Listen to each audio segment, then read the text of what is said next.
Welcome back, Kwik Brain, to the Kwik Brain Show. I'm your host, Jim Kwik, and your question for today is a big one. People always mention this on social media, in our private Facebook group, in our app. They want to know about confidence. So this episode is all about how to unleash radical confidence. And we have a very special guest here. You notice the studio that we're in, so it might be a hint for it. We have Lisa Bilyeu. Thank you so much for being on the show. This is usually like reversed.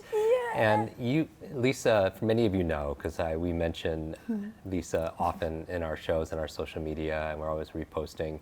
She was co-founder of a billion-dollar nutrition company, Quest Nutrition, which she put things on pause to do that for, it was like 8 years. 8 years. Yeah, I had my life on pause for 8 years. That's amazing, you know, and the founder and co-founder of Impact Theory and also Women of Impact, and we're on your set right now. This is the most cameras I've ever had on me ever, so this is the most produced show.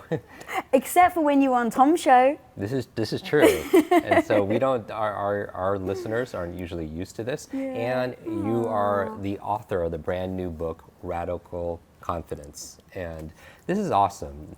10 no BS lessons on becoming the hero of your own life. Congratulations on the book. Thank you. I can't believe I'm here with you, Jim. No, this is so exciting. And usually the roles are a little bit reversed because you're interviewing such amazing individuals. And first of all, thank you for your friendship. Oh, God, ditto. Yeah, we were just reminiscing. I remember coming by Quest. Like 6 years ago? Yeah, it was a minute. Yeah, Tom kept talking about you for the longest time. He's like, I'm trying to get this guy Jim on. He's amazing. And I just kept hearing about you. And then you finally came on Inside Quest like 6 years ago. And it's one of those moments where you don't realize what is about to happen with a friendship. Right. You know, and so when I saw you say, I was like, we've known each other for 6 years. I know, and in this world, that's like dog years. It feels like it's like 40-something years. Congratulations on the book. Thank you. I'm so excited. I enjoyed so much reading it. You are an amazing storyteller. Thank you. And there's no better person that could write a book like this because I've spent a lot of time with you and Tom, and I know when your fans and followers ask questions, it usually has to do with overcoming things like self-doubt. You know, that monkey mind that people, you know, they have fear of looking bad, fear of making mistakes. So first of all, why the title Radical Confidence? What is that? Yeah, so you've known me from before before I was ever in front of the camera. I was always behind the scenes. I was the support system. So I was helping build Quest behind the scenes. I was helping build Impact Theory behind the scenes. Tom was always up front. And having stepped in front of the camera, a lot of people say to me, my God, Lisa, I want the confidence like you. Whenever I would do a Q&A. And I'm like, who are they looking at? Like, they keep saying I've got confidence. And I'm like looking around and like, I don't understand who they're talking about. And they're like, but you know, you're always seem confident. And I was like, okay, the truth is that I'm not confident at all. If you heard the voice in my head, Jim, that's mean and cruel and telling me I'm not good enough, and it's like, what are you doing in front of the camera? Who do you think you are? Like the imposter syndrome, all of that is still very real. But what I don't let that stop me. And I was like, that's what people see. People see me take action. So they perceive that to be confidence. But the truth is radical confidence, which means I'm petrified. I'm so scared to death, but I do it anyway. And that's why I was like, that's radical confidence. We so focus on, I want to feel great about myself to make that first step. But I've never done that. I've always felt insecure and doubtful, but I do it anyway. And so that was why I was like, that has to have a name, has to be radical. And so radical confidence. So is this something that you learned for yourself, or something that you learned through experience? Yeah. Or something you think someone's born with, or? But I was a housewife supporting Tom for 8 years. That wasn't my dream. There's seriously no judgment. If that's someone's dream that they want to have kids and says, I love that. If you know that and that's what you want, amazing. I slipped into it because I was brought up with a Greek Orthodox background telling me every day, you're going to end up being a wife and mother. Even though it didn't feel right, it didn't feel true to who I was. And yet, Jim, in my 20s, I found myself married to my husband, who I love to death. And I was staying at home supporting him for 8 years. And I realized I was unhappy, I was stuck. It's what I now call purgatory of the mundane. Purgatory of the mundane. because I didn't hit rock bottom. And everyone, I mean, I'm a host, I have incredible women on my show, and almost every story is when I hit rock bottom, you know, it's always heartbreaking stories, but that's what snapped them out of it. And but you didn't even have that. I didn't have that. Rock bottom can be more motivating in a way. Exactly. Yeah. It can be so motivating because you're like, well, there's nothing left. I may as well try. Right. But what about when you're just in a life where it's mundane enough? I had a roof over my head. Comfortable. Yeah, comfortable, yeah. Like, my husband loves me. I have a roof over my head. I didn't have to work. Right. And so my life was just happening. And I felt like I was stuck in like the purgatory. But I didn't feel like I was deserving enough to speak up about the fact that I was unhappy. And what I realized is that you can be so in love with some parts of your life, love the fact that I had a beautiful relationship, love the fact that I had security, and yet be absolutely profoundly miserable in other areas. And you have every right to speak up and say that. I didn't realize that. So for 8 years, I just kept going with the flow and waiting for when Tom makes enough money so we can make movies. When I have children, I'm going to be happy. When this happens, I'm going to be happy. And I just waited for the when to happen for 8 years until Quest started, and my husband came home one day and was like, just help with this new startup company. And of course, what I didn't realize was just helping and shipping bars from my living room floor turned into grown at 57,000%. And in 2 years, I went from literally just by myself shipping bars from my living room floor to I had a shipping department, 10,000 square feet, 40 employees underneath me, and we were shipping out, I mean, millions, like $80 million of product. Within 2 years, I was scared all along the way, Jim. The entire time. I didn't know what I was doing. I had to be a boss. What the hell is a boss? I didn't know how to be a boss. And in those moments of fear, I looked at the situation, I said, well, my house is on the line. Like, we had committed our house as collateral. So all this fear, all this insecurity of, I don't know how to be a boss, I don't know how to grow a company. I'm around all these entrepreneurs that have seasoned entrepreneurs. I've been in business for 10, 15 years, Tom's business partners. And here's little old Lisa, 5'1", trying to command a room with 6'5" ex-convicts in a shipping department. But they were amazing humans, but they're very dominant. So now how do you not crumble? And in those moments, Jim, I had a choice. I could let my fear, insecurity take over and go home. Like, literally, I could have done that.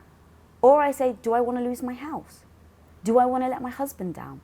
Right. What type of person do I want to be? And I was like, I just have to figure it out. And so every step became a figure it out, learn, fall on your face, get back up, figure it out, learn, fall on your face, get back up. And then as I started to do that, in the failure became the lessons. And that's when I realized all this insecurity that I still have, it just made me realize it doesn't have to stop me. And that's when my mindset really shifted into taking ownership. Who do I want to be? And do I work towards it every single day? Whether I'm afraid or not, it doesn't matter. But do I make that little step towards it? Yes or no? And if the answer is yes, I'm on the right path. If the answer is no, I have to ask myself why. What's holding me back? Is it an excuse? Own it. If it's an excuse, I don't judge myself for it, but I then call myself on it. Lisa, you're using this as an excuse. Right. And now demolish that excuse and move on. So it's not even just radical confidence, you have radical ownership. Yes, over it, 100%, yes.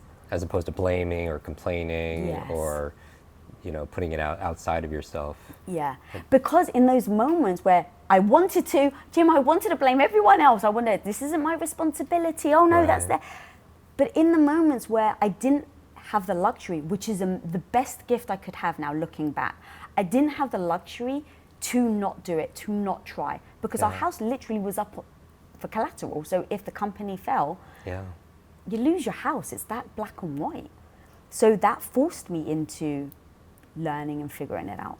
And so you had a real why, a Yeah. real purpose behind it, because you could not fail, and you made you step up. And I imagine a lot of people are watching, if they're watching on YouTube or they're listening to it, they're going through challenges like all of us, right? Maybe in their health, maybe in a Yeah. relationship, maybe they want to ask, for a raise at their job or pursue a relation, something, Yeah. right? And they have doubt, they have insecurity, they're scared of looking bad.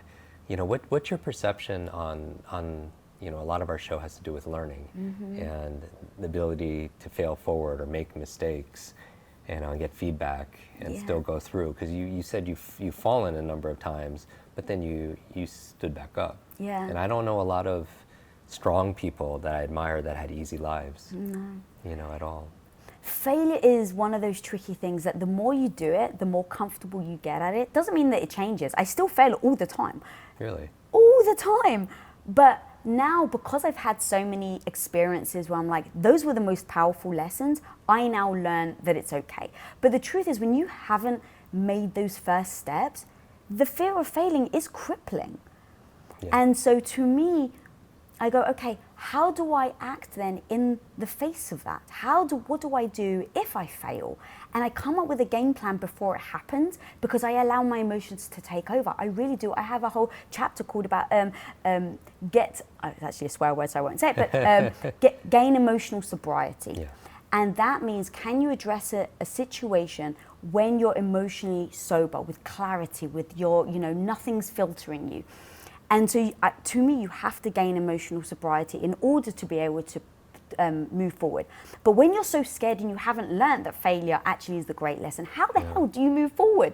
Like, what do you do? So to me, it's all about a game plan. Yeah. So the perfect example is, I did a TEDx talk. I was so scared.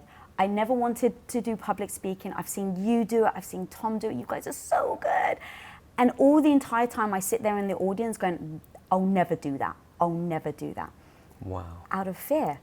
It's just remarkable, though, because I watch your videos and your interviews and I follow, social media, and you see you have like all of these countless people watching and commenting, and I don't think some people who know you would believe that even seeing you now. It's just been an evolution. So I knew that when I was stepping in front of the camera, obviously I've seen you and Tom do such a great job of this, is that public speaking becomes part of the service, in the sense of, if you have a goal and you want to impact people, there's nothing like seeing someone speaking in person on stage. And so once I decided that goal, and then I started to take the steps towards it. So I started my show. And then as that show, Tom was the one that was like, you're going to have to do public speaking. And I was like, I don't have to do anything, right? That was like my security blanket. I don't have to do anything. And I was like, well, hang on, what's my goal? Then do my actions serve the goal, yes or no? And so when I could look at it without judgment, without saying to myself, well, does that mean something about me? Does that say something about me? Take all of that out. Like, what is my goal? And does public speaking serve it, yes or no? Just yes or no? Yes. Okay. Now, why am I not doing it? Because I'm fearful. Okay. No judgment. Are you willing to let your fear get in the way of your goal? Like, Great if you question. can just ask questions like that to see with clarity. And the truth is, if the answer is yes, I wouldn't judge myself. I was like, I've made that decision with my eyes wide open. But now, Jim, I can't go back and at night and say, oh my God, I failed, I haven't impacted this person. Right. Because I've made the decision to take the steps. So what I did was I said, okay, the fear's stopping me. I can't let the fear stop me. So this is what I'm going to do. So I had a plan. The first offer I ever get of public speaking, I'm just going to say yes. No one knew this, Jim. No one knew this. I made the decision in my head. In advance. In advance. I didn't tell anyone. It's not how I went out there, but I was like, because I know myself, I'll let my emotions get in the way, I'll get all fearful and I'll say no. So I've made this commitment to myself. And then sure enough, like a month later, someone reaches out, we want you to do a TEDx talk.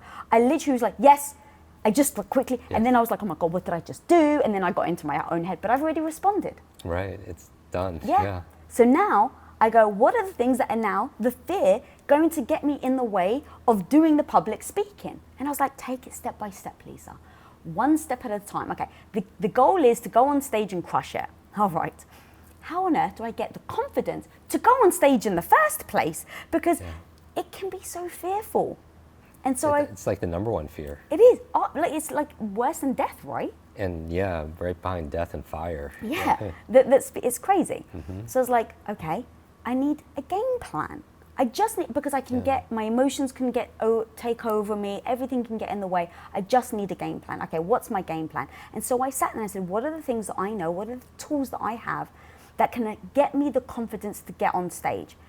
It's putting on shoes. So I've got these boots that are knee-high boots, and I won't say the word because it's a swear word, but they're power boots to me.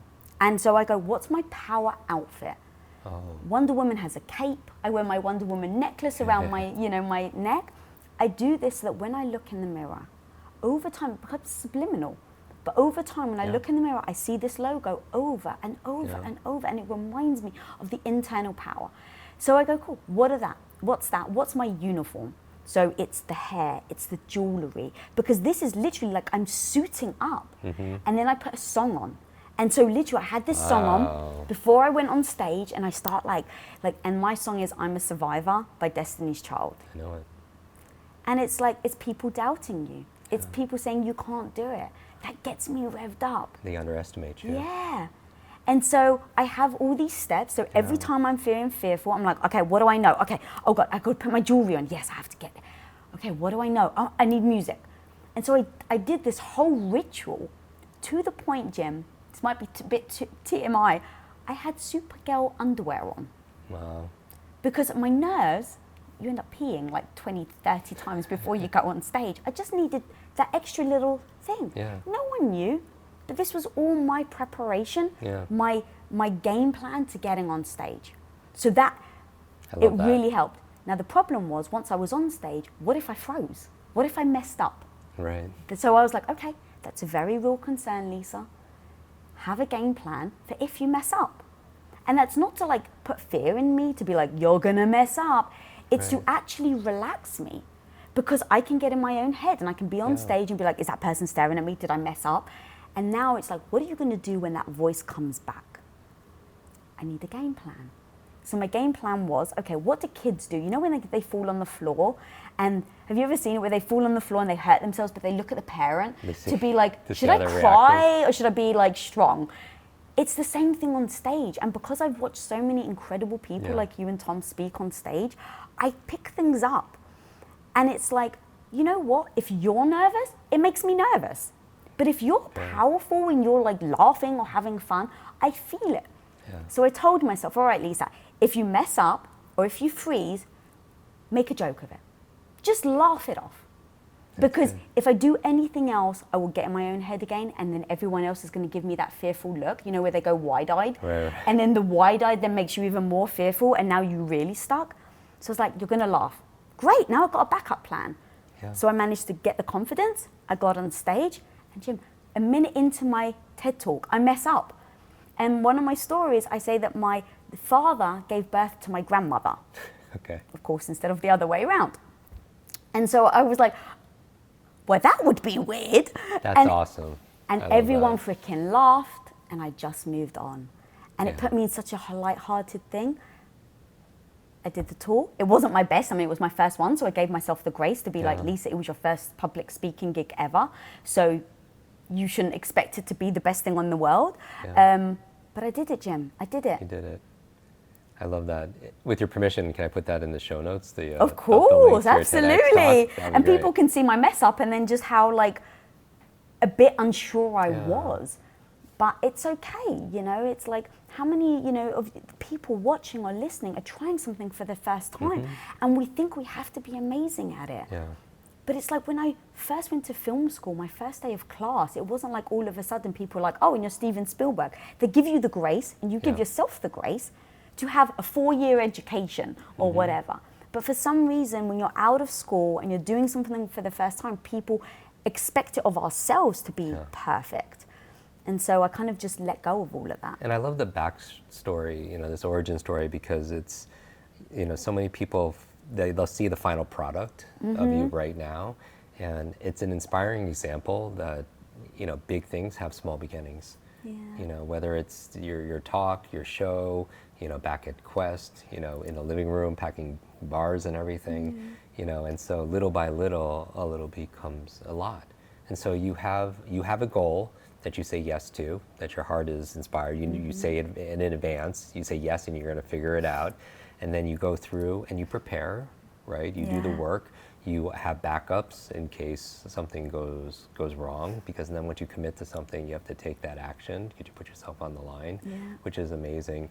And I love the power suit. You know, athletes do that also as well. They all have their rituals and their things, their charms that give them, you know, power that get drawn. I love, obviously, the superheroes that are all over this house, because you have shelves and shelves of them, like I do. You know, I started wearing brain shirts because that was part of my ritual. I felt like when I put it on, it was like putting on, you know, my Spider-Man or my Batman, my suit. You know, and it definitely transformed. And also, you're an impeccable artist too. You know, when I'm thinking about your pictures of some amazing sheroes out there, and put that on social media takes, you know, a radical confidence too, because of judgment and everything. And so that's an amazing way you could balance it out with creative. What would you say now to the person who's watching? I noticed when you wrote the book, this is not just a book on mastering radical confidence. It's really about even on mastering your mind and mastering your life. You know, each of these 10 lessons, they're really no BS. And then you have it. I love the structure, because we were talking about before we started recording about, you know, the process of writing a book. It's I can. You have all these I cans in there, which is really a big part of mindset, because most people in their minds, you know, they don't believe they can. You know, and if you believe you can or can't, you know, either way you're going to be right. You know, so I love the structure. How did you come up with the 10 lessons? Because I want to remind everyone to go purchase this book. You know, I'll give the website a couple of times. It's radicalconfidence.com. Yeah. Absolutely. And you also just the Kwik. I would get it on this site, because when I went to the site, when you do, you get all these bonuses. Yeah. What are those about? So so for pre-orders, there's a bunch of bonuses. Just, it's really, I didn't want people to wait to start their radical confidence journey. And so kind of like, as I'm talking about it, really trying to like give more like the value that comes with just the book, because as you know, like we love video content and we love like workbooks and things like that. So for me, I don't just learn with reading a book. I learn in like all these different ways. So immediately you get 9 hours of class that I've taught. Wow. In our Impact Theory University, where I've done classes on relationships, confidence, and being your own hero. And so we've just kind of packaged those up as like a special added, and you get those immediately for pre-order. And I'm telling everyone who's listening and watching this, that's worth way more than the price of a book. Thank you. Like that. And you produce not only the most amazing content, but also the way you produce it. I think there are like 7 or 8 cameras on something us right like now. that. And it's a good thing I got over, and I have my confidence to be in front of cameras, because I'm very introverted. So then why did you write the book, and who did you write it for? Yeah, so when I started to realize, okay, what is it the thing that I struggled with the most? Because it has to come straight from the heart. Right. Because I can't pretend. Like I don't think of myself as a teacher. I don't think of myself as innately a teacher to have a very clear structure. And I was like, but people think of me, as you've said it before, as where they see me on camera and they think that I have all the confidence. So I was like, okay, how did I get to where I was? And how do I backtrack? And just be honest about the messiness of the journey. There's a radical honesty in this book. Yeah, for sure. And thank you. And that was the thing. It's like, if I'm going to say it, I have to be honest. And it's like, I don't ever want people to think I'm perfect. I'm so far from it. And that's what I was saying. Like, I still fail. I still mess up even today. I still have the doubt. I still have the insecurity. But I don't let it stop me. And so for me, it was like, where did I start from? And it really was that moment of, I had a belief system that I was taught growing up. I think we all do, from the interactions we have with the way our parents brought us up, with the town we grew up in, with the culture we had. And so for me, growing up Greek Orthodox really did lead me into, I think, allowed me to be stuck for those 8 years without speaking up, because I was taught a certain mindset and a certain belief system.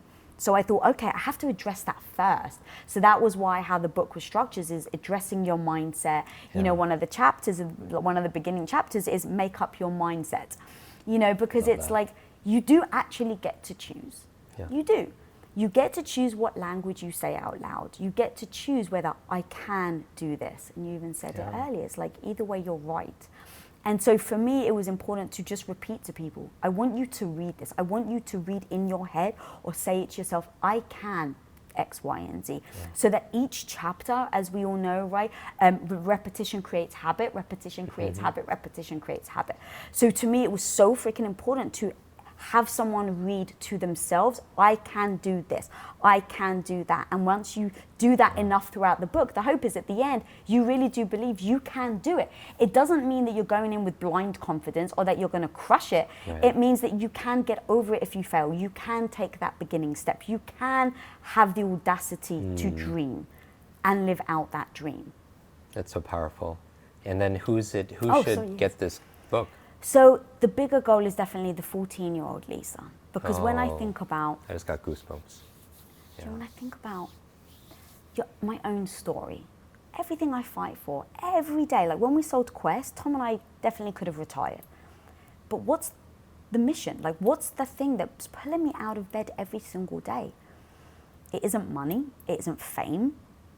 Yeah. It's helping that 14-year-old, because I've spent the last 20 years of my life unwiring everything I've just told you has been 20 years in the making.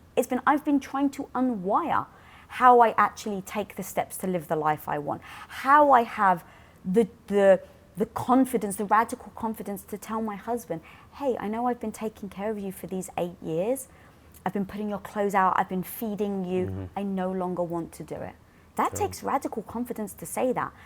And say it with love and compassion. It's got nothing to do with you. I love you more than life itself, but I don't want this life anymore.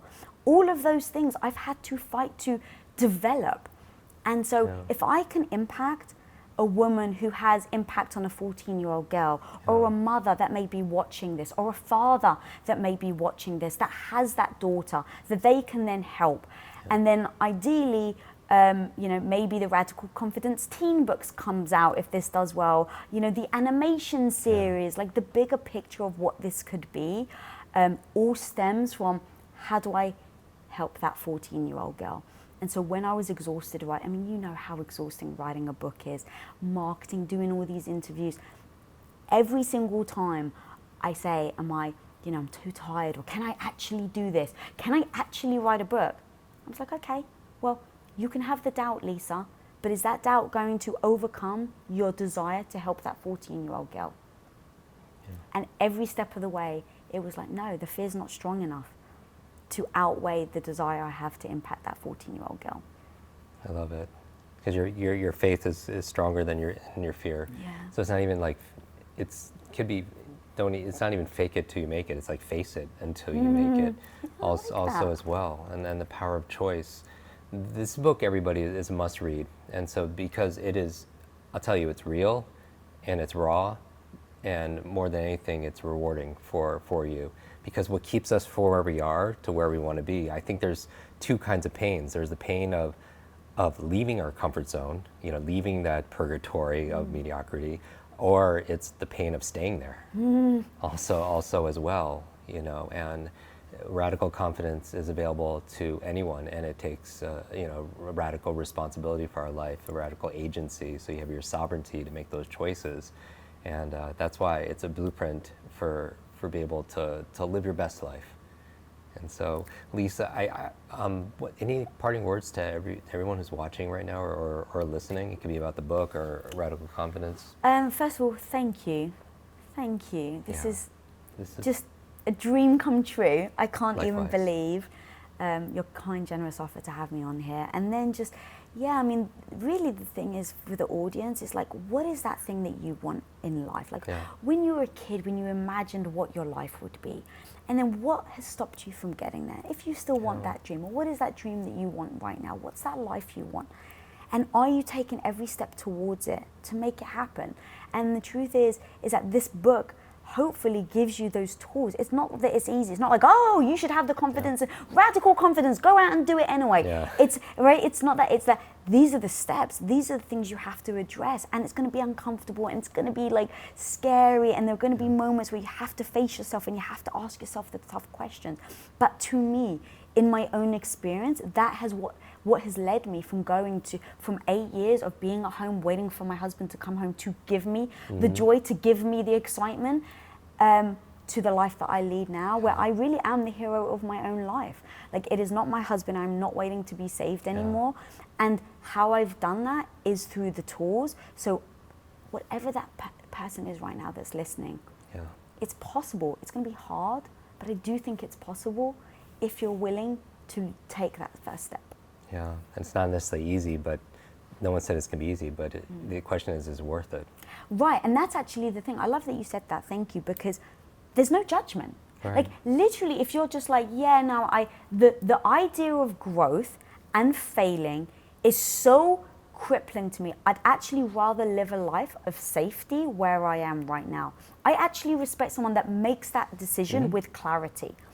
The only hope I have is that then in 5 or 10 years, they don't look back and wish they had a different life.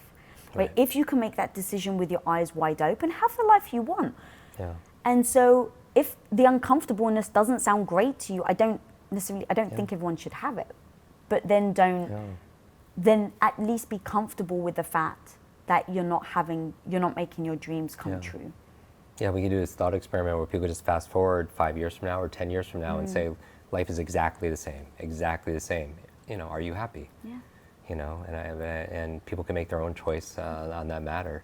I recommend everybody takes a screenshot of wherever you're listening or watching this episode, whether it's on Spotify or iTunes, or YouTube, on social media, and actually post it, tag Lisa, make sure you follow her, tag myself so we get to see it because we want to see it. And what do you want them to ask? What do you want to ask them while they make that post? Do you want to ask them a question or something you want them to share so we get to see? I'd love to know what people are looking to get radical confidence in. Ooh, I like that. Like, what is that like end goal? And that's another thing as well, is focusing on the end goal. I want radical confidence to get to. It's not in and of itself. It's not like I've got radical confidence. It's you use it as a tool to get to that life you want. I love that. Take a screenshot, follow Lisa, tag her, tag myself, and share your answer to that question. What are you using your radical confidence to get closer to? And I'll repost some of, because you'll tag us, and I'll repost some of our favorites also as well. And make sure everybody goes to radicalconfidence.com, get your bonuses there. And really, let's think about it. We have one life. You know, why aren't we running towards those goals like we're on fire? And get radical confidence. Thanks, Lisa. Oh my God, thank you. Hi, guys. Hi, Kwik Brain, it's your brain coach. I want to thank you so much for watching this video. 3 things to do. Number 1, make sure you share this, because when you teach something, you get to learn it twice. Update your learning so you can update other people's learning as well. Number 2, make sure you subscribe to this channel so you don't miss a thing, because if you miss a video, you miss a lot. And finally, make sure you hit that bell so you're notified and you find out when we put out the latest and the greatest. One extra thing, if you want really close attention, then text me. Here is my phone number, 310-299-9362. Did you remember that number? 310-299-9362. Shoot me a text and we'll stay in touch. Ask me your burning question. And I wish your days be full of lots of life, lots of love, lots of laughter, and always lots of learning. I'll see you in our next video.